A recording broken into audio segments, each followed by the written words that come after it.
Аласан Дие затрудни изключително много Йордан Тодоров. Успя да се справи десният крайен бранител на Локомотив. Прави впечатление, че гостите стоят много близо до своите съперници. Сега обаче се пропукаха удари 1-0.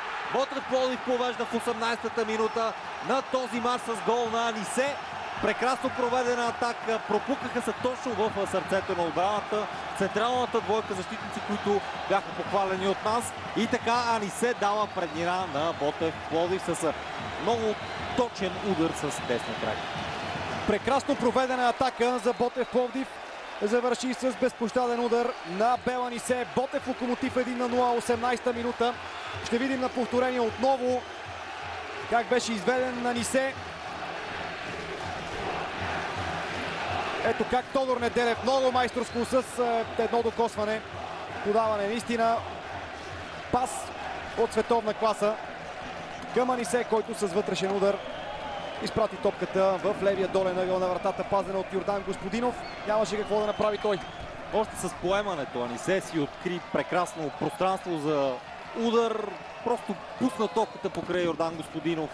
Нямаше какво да направи вратаря на Локомотив Пловдив. И ето, че Ботев при втората си добра атака от началото на двубоя стига и до гол. Веднага опитват да реагират локомотивци и изпращат топката в близост до наказателното поле. Там Здравко Лазаров центрира, но Габриел Докармо до този момент не успява да се ориентира в ролята на централен нападател.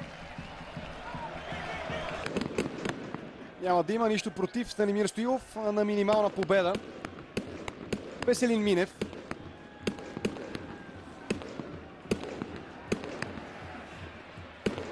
Към Ромарио Кордзор. Той добре се измъква. След това изважда топката и 2-0 за Ботев Пловдив в 55-та минута. Отново чудесна атака, която остана неразгадана за защитата на Локомотив Пловдив. И Анисе вече в прегръдките на Бобан Гранчаров. Ботев Локомотив 2-0. Ромарио свърши трудното, след като преодоля Валери Георгиев и извади топката, за да може Ботев да отбележи втория гол в двобоя дело отново на Анисе.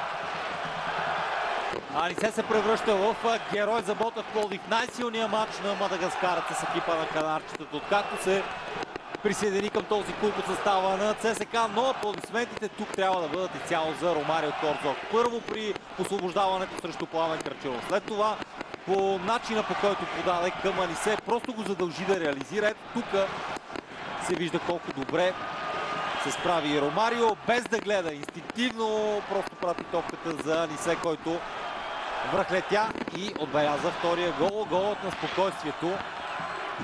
Ботев заслужено води се с 2-0 след двата гола на Абел Анисе. И ако при първия добрата работа свърши Тодор Неделев, то тук 80% бих казал от заслугата за това попадение е на холандеца Ромарио Кордзор. Посегна отчаяно с шпагат Пламен Крачунов. Не можа обаче да спре Абел Анисе и така Ботев вече има солидно преимущество в резултата. Абел Анисе е в 18-та и в 55-та минута. 2-0 за Ботев срещу Локомотив.